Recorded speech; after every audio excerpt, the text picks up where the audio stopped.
The clearest explanation of the terms of the self-pass and what is presently called the free hit that I have come across is this version produced by the Displayed Group at the start of the 2009 season.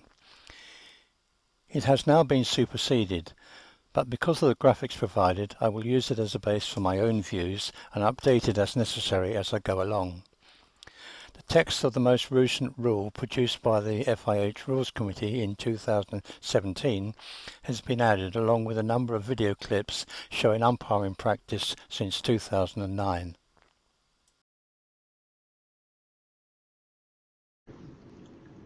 One of the exciting developments in hockey for 2009 is the introduction of the self-pass from a free hit rule. As the name of the rule suggests, it enables the player taking the free hit to play the ball again immediately, which will hopefully encourage less disrupted and freer flowing hockey. One of the problems with new rules is a different way that coaches, players and umpires are interpreting it. This video seeks to clarify the Sydney area competition's interpretation at the start of the 2009 season. As the rules and their effect on the game are better understood, the interpretations may change or be refined. As with other actions on the hockey pitch, the self-pass must take place safely. Other aspects of the free hit rules have therefore been reviewed. One of the concerns is that the ball is often played hard, indiscriminately, and therefore potentially dangerously into the circle from the free hits in the attacking 23-meter area. In future, these free hits must not be played directly into the circle. But a free ball from just outside the 23-meter line can be hit directly into the circle. Danger from deflection is here apparently not a consideration.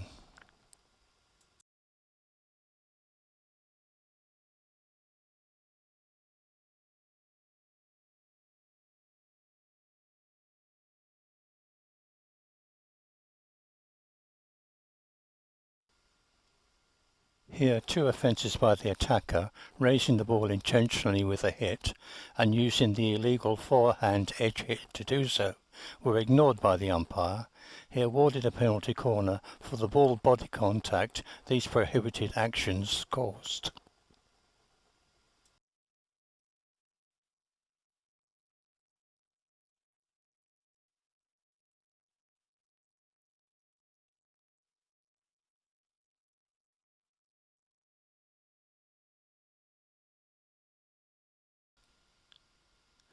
Propelling a free ball from within the 23-meter area directly into the circle pales to insignificance as dangerous play when compared to the deflection of a ball from close range towards the goal during a penalty corner.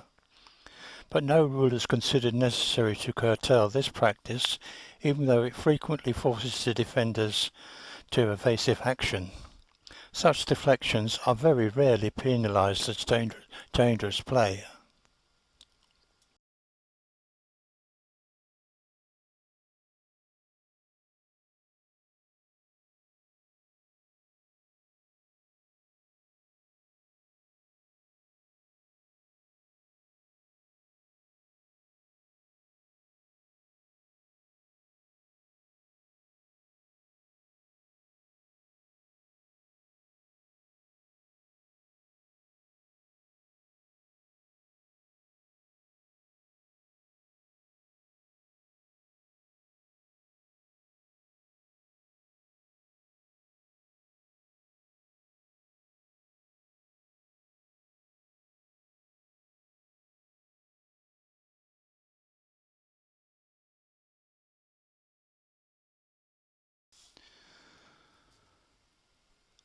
And of course no one would dream of calling a ball propelled into the circle with a legal stroke in open play, potentially dangerous play.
Even when the ball is clearly raised into the circle illegally, that is, with an intentionally raised hit, umpires are reluctant, following "forget lifted, think danger," to intervene.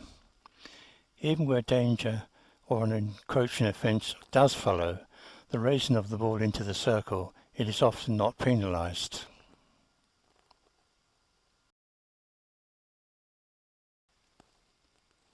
This raised hit is not of itself dangerous, but it is an illegal action that obviously disadvantaged opponents, and it should have been penalised.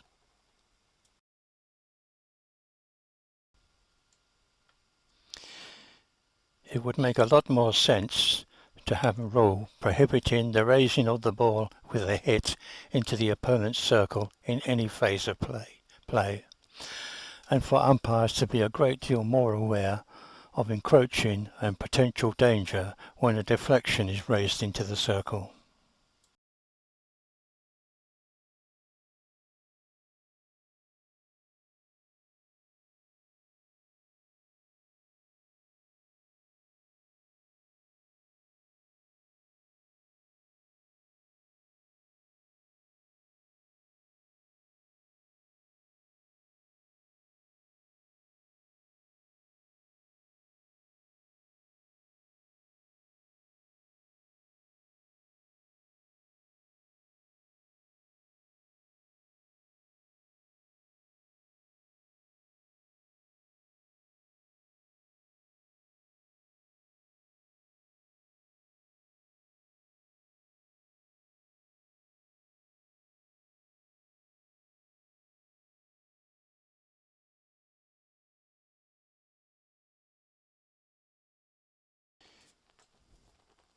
I have added the text of the rule after this point, but have not extended the video to give reading time.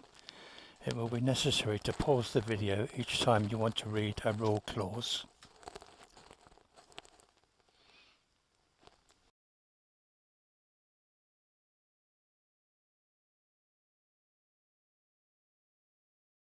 If you're going to self-pass from the free hit, it is important that you demonstrate the ball is stationary before going through the motions of a free hit. The rules are easiest illustrated by breaking the field of play into 3 distinct zones. Within each zone, there are different applications of the rule, depending on whether you're in attack or whether you're in defense. Before we begin, an explanation of the general rules and procedures for free hits, the center pass for starting or restarting the game, and putting the ball back in play after it's gone out. Firstly, the ball must be stationary before taking the free hit.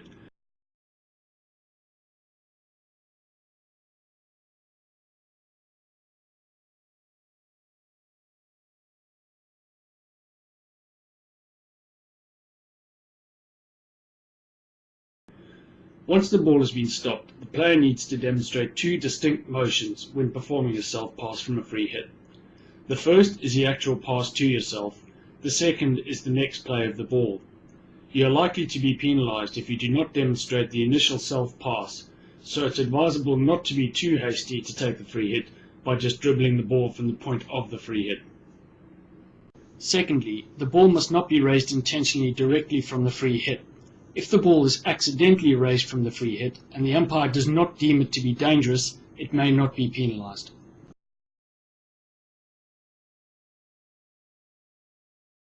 Thirdly, from a free hit, before another player from the team which took the free hit is allowed to play the ball must travel at least 1 meter.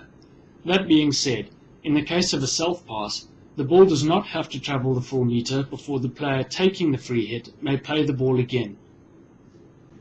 And finally, there's the ball placement for a free hit. As with last year's rules, when a free hit is given, it must be taken close to where the offence occurred. Close to means in playing distance of where the offence occurred, and with no significant advantage gained. It doesn't mean it has to be in the exact position. The location from which the free hit is taken must be more precise when it's in the 23-meter area, however.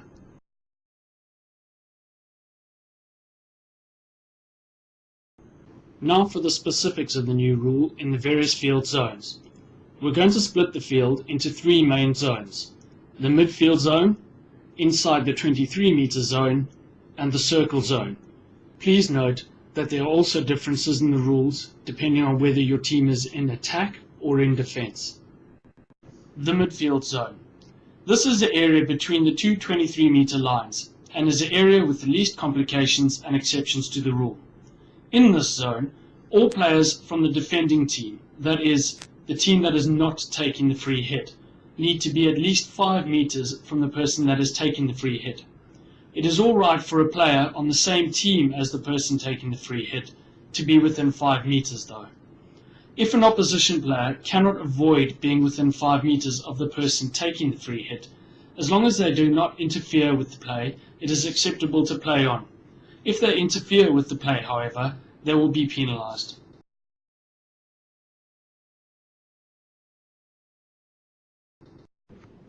In the case where a defender is not 5 meters from the attacking player and the attacking player takes a self-pass from the free hit, the umpires have interpreted the rules to mean the defender must not interfere with play within 5 meters from where the free hit was taken.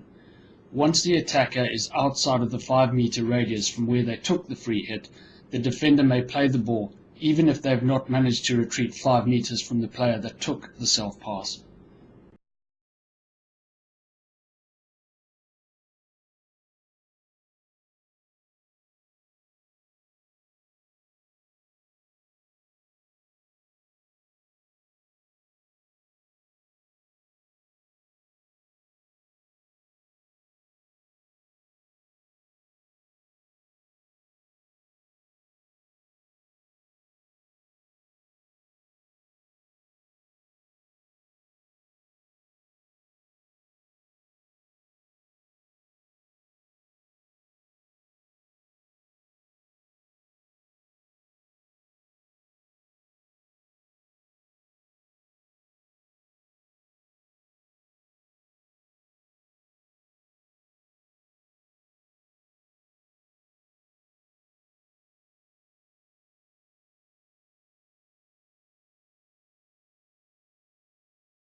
Inside the 23-meter zone.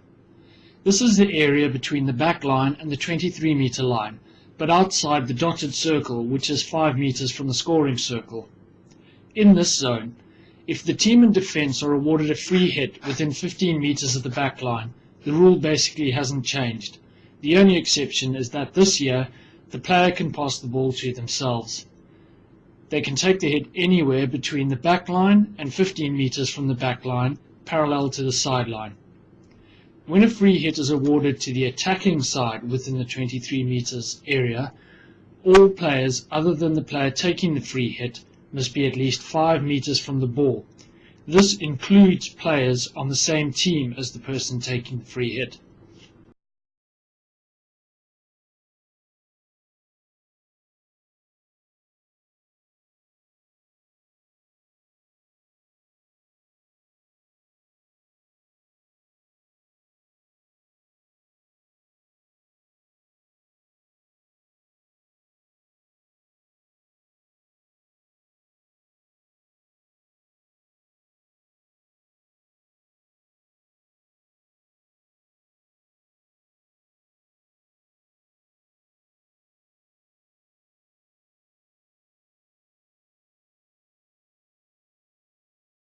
Another condition of the free hit awarded to the attacking side within the 23-meter area is that the ball must not be played directly into the circle.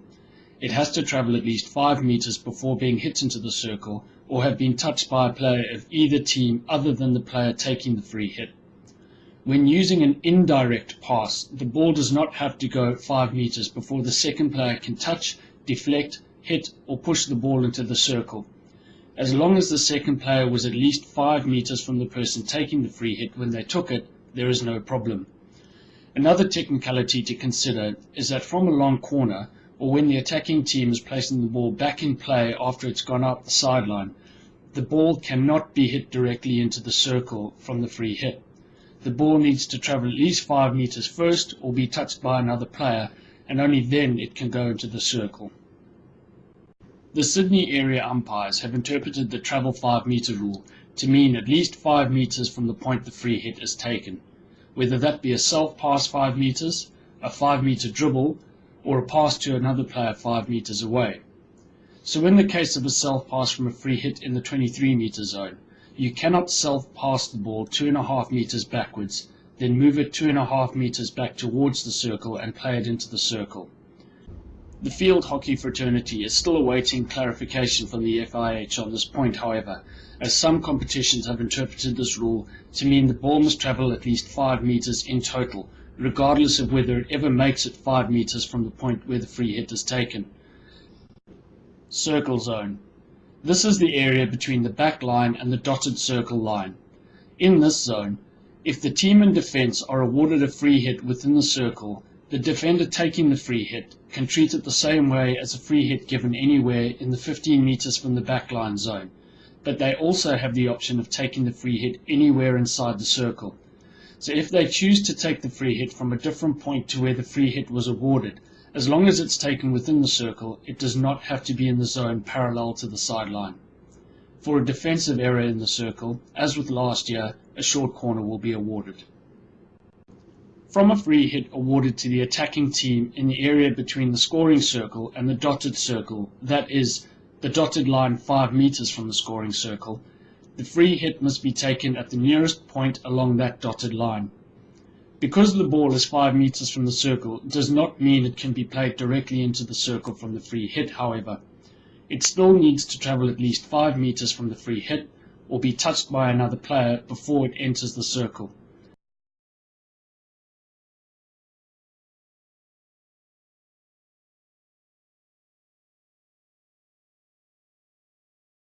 As a result, this rules out doing a short self-pass from the free hit and then playing the ball into the circle. Remember, all players from both teams need to be at least 5 meters from the person taking the free hit in the zone too.